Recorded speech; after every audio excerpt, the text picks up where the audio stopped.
الله الرحمن الرحيم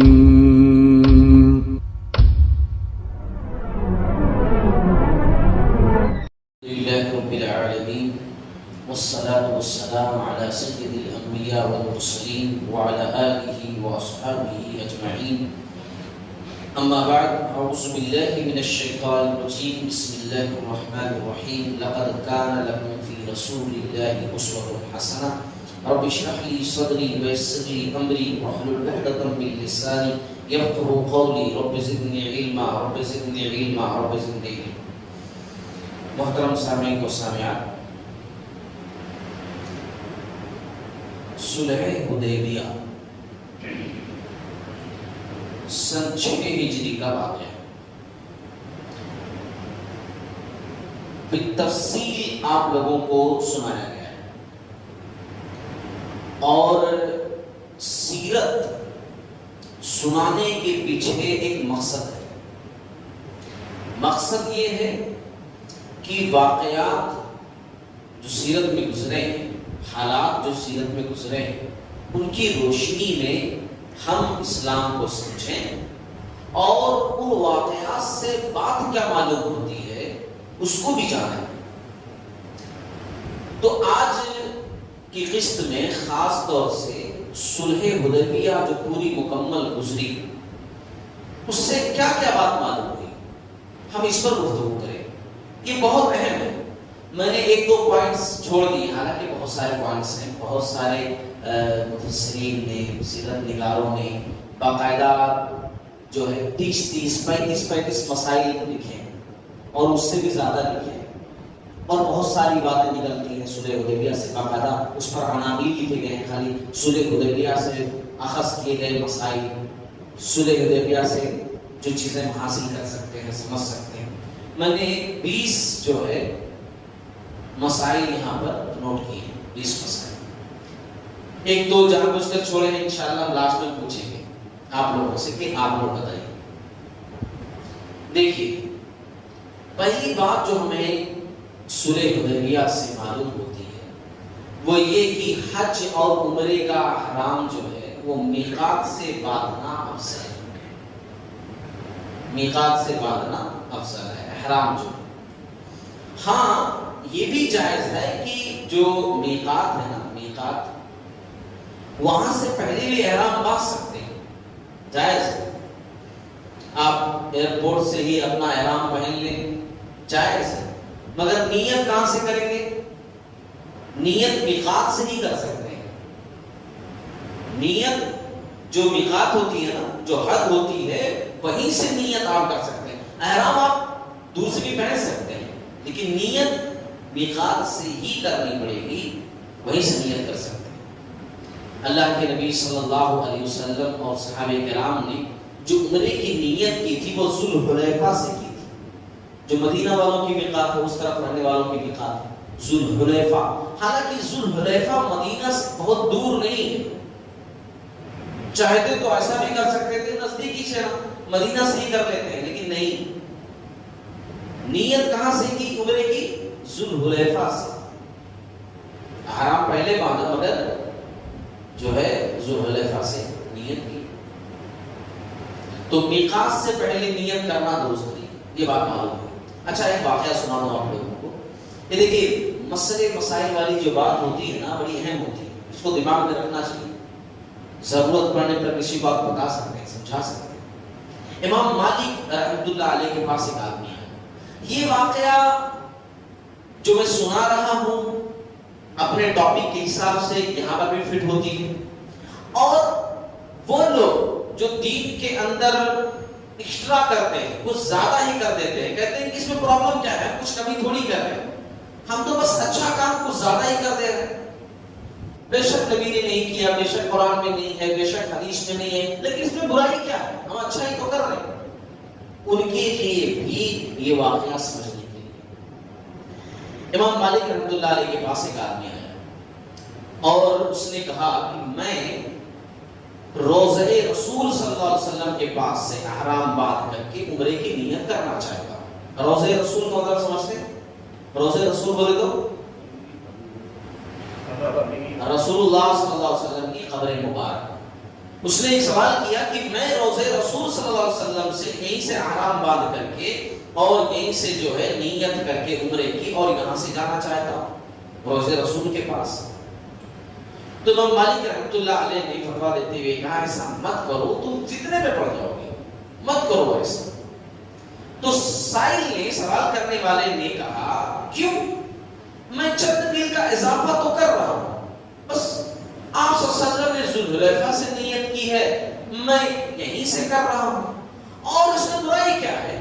میں یہیں سے نیت کر لوں گا اور احرام باندھنے کے بعد, نیت کرنے کے بعد جو پابندیاں ہوتی ہیں کہ احرام کی حالت میں یہ نہیں کر سکتے, وہ نہیں کر سکتے, خوشبو نہیں لگا سکتے, وہ نہیں کر سکتے, وہ تمام پابندیاں میں یہیں سے ادا کروں گا, اس کو فالو کروں گا, اس کے رولز کو یہیں سے فالو کروں گا.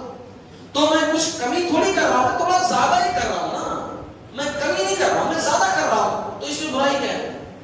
اچھا ہی کر رہا ہوں. تو امام مالک رحمۃ اللہ علیہ نے جو اس پر کہا تھا نا, وہ بڑی سمجھنے والی چیز ہے. امام مالک رحمۃ اللہ علیہ نے فرمایا اس سے بڑا فتنہ کیا ہوگا کہ تم یہ سمجھ رہے ہو کہ تم ایسا فضیلت والا کام کرنے والے ہو جو رسول اللہ صلی اللہ علیہ وسلم نہیں کر سکے. یعنی تم, اس سے بڑا فتنہ کیا ہو سکتا ہے کہ تم اپنے آپ کو سمجھ رہے ہو کہ بہت گریٹ کام کرنے جا رہے ہو جو نبی بھی نہیں کیے, وہ کام تم کرنے جا رہے ہو, جبکہ اللہ رب العزت قرآن میں کہتا ہے فَلْيَحْذَرِ الَّذِينَ يُخَالِفُونَ عَنْ أَمْرِهِ أَن تُصِيبَهُمْ فِتْنَةٌ أَوْ يُصِيبَهُمْ عَذَابٌ أَلِيمٌ. جو لوگ اس رسول کے حکم کی خلاف ورزی کرتے ہیں اس بات سے ڈریں کہ انہیں دنیا میں کوئی آزمائش آ پڑے یا انہیں آخرت میں دردناک عذاب پہنچے. رسول کی مخالفت کرنے والے, رسول نے کیا ہے اس سے ہٹ کر کام کرنے والے ڈرنا چاہیے انہیں, کیونکہ قرآن میں اللہ نے یہ کہا ہے. اور تم مارے اپنے آپ کے کہ تم بڑا گریٹ کام کرنے جا رہے ہو, اس سے بڑا فتنہ کیا ہو سکتا ہے؟ یہ تو سب سے بڑا فتنہ نہیں ہے. تو اس طریقے سے سمجھایا امام مالک رحمۃ اللہ کہ نہیں, نبی نے جو نہیں کیا وہ تو کیسے کر سکتے ہو کہ میں بڑا ایسا کام کرنے جا رہا ہوں. اچھا یہاں پر بات آئی ہے تو ذکر کر دو. بعض روایتیں ایسی بھی ملتی ہیں کہ بیت المقدس سے جو احرام باندھ کر کے آئے تو اللہ تعالیٰ اس کے سابقہ گناہوں کو مٹا دے گا. ایک روایت کے اندر ہے کہ جو ہے اگلے پچھلے گناہوں کو اللہ معاف فرما دے گا. سند کے لحاظ سے یہ روایتیں ضعیف ہیں, غلط ہے نا, سند کے لحاظ سے کبھی ایسی باتیں گزرے تو آپ کی علم میں رہے کہ نہیں یہ روایتیں ضعیف ہیں, یہ باتیں غلط ہیں. کہ بیت المقدس کیونکہ ایک عظیم جگہ ہے, عظیم جگہ ہے ہر لحاظ سے, تو اس لیے ایسی روایتیں کھڑی گئی, ایسی روایتیں بنائی گئی کہ وہاں سے کوئی آدمی آئے تو یہ نہیں لگتا وہ ملے.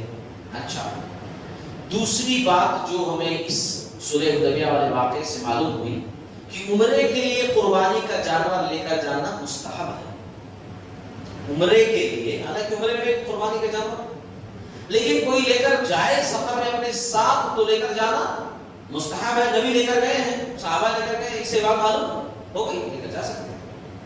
اچھا تیسری بات جو معلوم ہوئی کہ لیڈر کا اپنے لوگوں سے مشورہ کرنا مستحب ہے. ایک اچھا قائد, ایک اچھا لیڈر وہی ہے جو اپنے لوگوں سے مشورہ کرتا ہے, گرچہ اس کو اپنے فیصلوں پر بھروسہ ہو. اور نبی جیسی شخصیت آسمان سے وحی آتی ہو, فرشتہ آتا ہو. آپ سوچیے نبی صلی اللہ علیہ وسلم اگر کہتے صحابہ سے کہ ہم کو مشورے کی ضرورت نہیں ہے تمہارے, کیونکہ ہمارے پاس تو جبریل علیہ السلام ہے ہی ہے, تو میں جو کچھ کرنا ہوگا ان سے مشورہ کر لوں گا, ان سے بات چیت کر لوں گا. مگر نبی نے ایسا, جب نبی نے لوگوں سے مشورہ کیا ہے تو ہم اور آپ انہوں کون ہوتے ہیں؟ مشورہ کرنا چاہیے, گرچہ آپ سمجھتے ہو کہ آپ بہتر فیصلہ کر سکتے ہیں, پھر بھی مشورہ کرنا چاہیے, کیونکہ مشورے میں خیر ہے. مشورے سے مشکلات کا حل سامنے آتا ہے. ہو سکتا ہے ایک بات میرے دماغ میں نہ ہو, مگر جب 10 لوگ بیٹھیں گے تو کسی نہ کسی کے دماغ میں وہ بات ہے, مسئلے کا حل نکلے.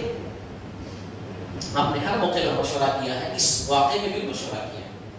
اور چوتھی بات جو اس حدیث کے اندر, اس واقعے میں خاص طور سے ہے کہ آپ صلی اللہ علیہ وسلم کی اونٹنی جو ہے اسوا, وہ حدیبیہ والی جگہ پر رک گئی.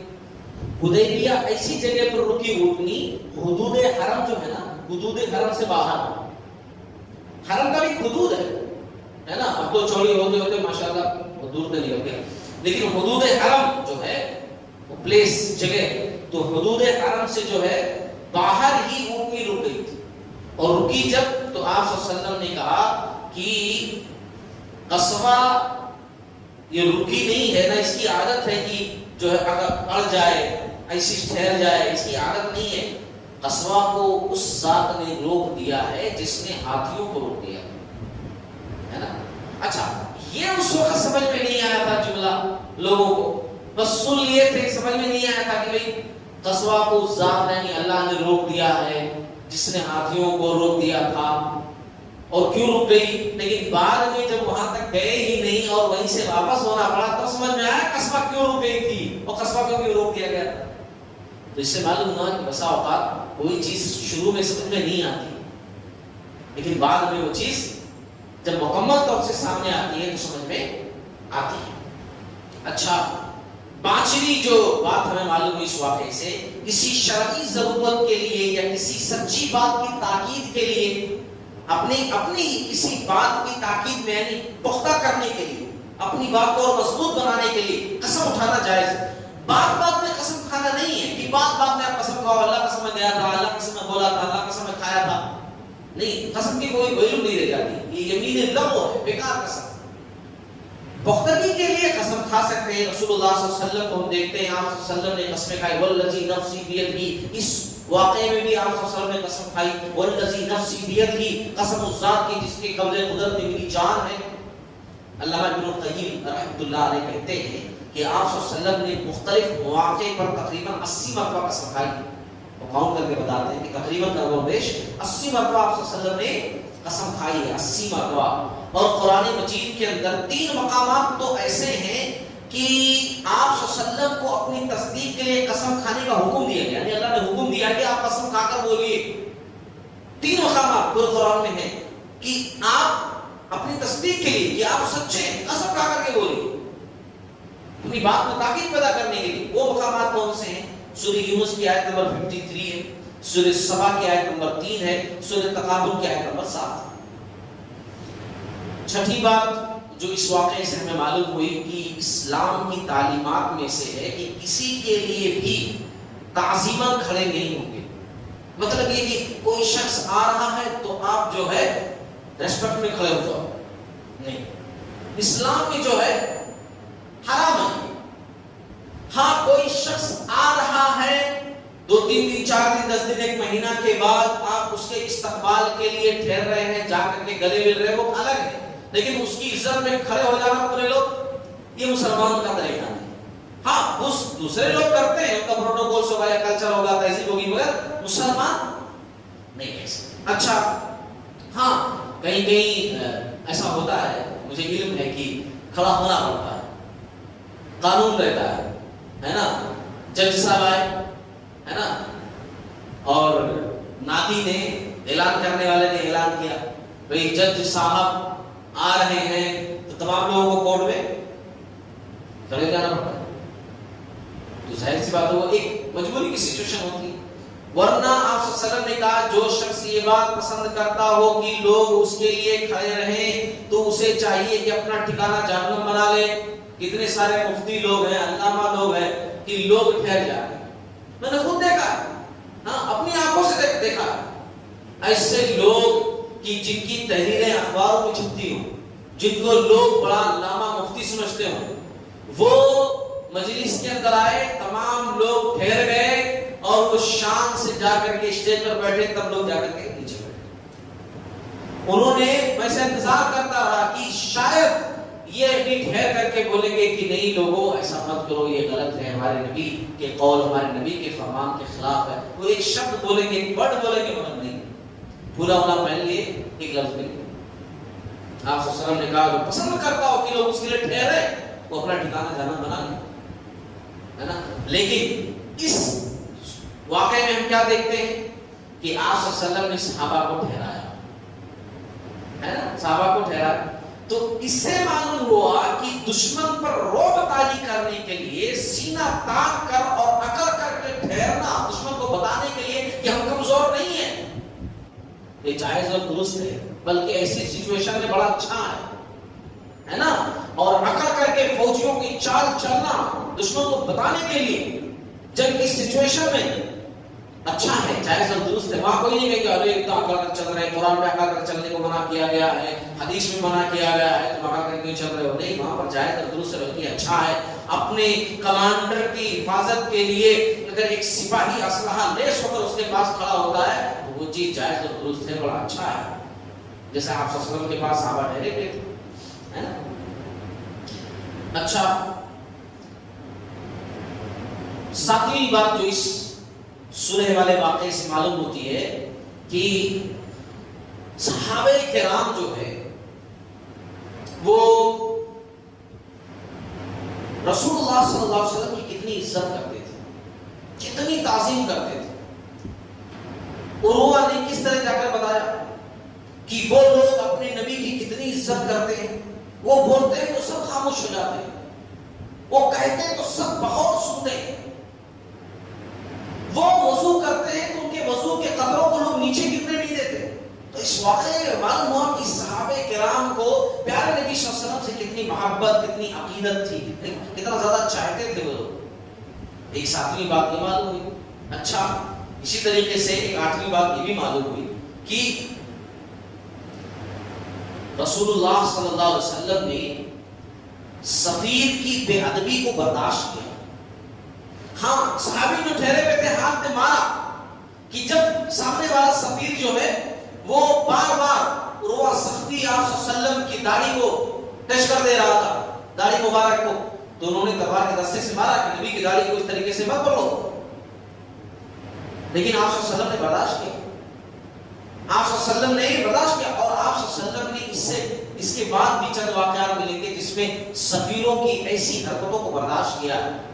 مسلمہ کذاب کے واقعے میں آئیں گا انشاءاللہ آگے چل کر کے کہ دو سفیر آئے مسلمہ کی طرف سے بات کرنے کے لیے، وہ لوگ بھی بے ادبی کیے. آپ صلی اللہ علیہ وسلم نے صرف اتنا کہا دیکھو اللہ کی قسم اگر یہ بات نہ ہوتی کہ سفیروں کو، قاصدوں کو قتل نہیں کیا جاتا تو میں تم دونوں کی گردن اڑا دیتا.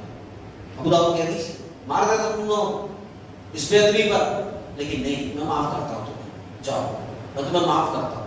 اس سے معلوم ہوا کہ ایک لیڈر کو بڑا صابر ہونا چاہیے، ایک کمانڈر کو، ایک قائد کو، ایک رہبر کو بڑا صبر والا ہونا چاہیے. تھوڑی تھوڑی بات پر بھٹک گئے، تھوڑی تھوڑی بات پر یوں چیخا مارنے کے، تھوڑی تھوڑی بات پر ٹیڑے ہو گئے، نہیں چلتا. ہاں نہیں چلتا، بڑا صابر ہونا پڑے گا، ہے نا. بہت زیادہ صبر کرنا پڑے گا ایک لیڈر کو، تبھی وہ لیڈر بن سکتا ہے. اس کو اپنے آپ پر مکمل کنٹرول ہونا چاہیے، ورنہ سنبھالے گا لوگوں کو کیسے جب خود پر اس کو کنٹرول نہیں ہے. یوں تھوڑا سا وہ کیڑے کی طرح ٹچ کیا تو یوں ٹیڑے ہو گئے، ارے مجھے ایسا کیسے بول دیے، ایسا کیسا ہو گیا. نہیں چلتا ایسا، برداشت کرنا پڑتا. سامنے والا بہت ساری باتیں بولتا لیکن سننا پڑتا. سن کر کے اب کیا اس مسئلے کا حل نکالنا چاہیے سوچنا پڑتا، ایسا کرنا پڑتا کہ لیڈر، تب تمام چیزیں چلتی ہیں صحیح طریقے. الرحمن الرحیم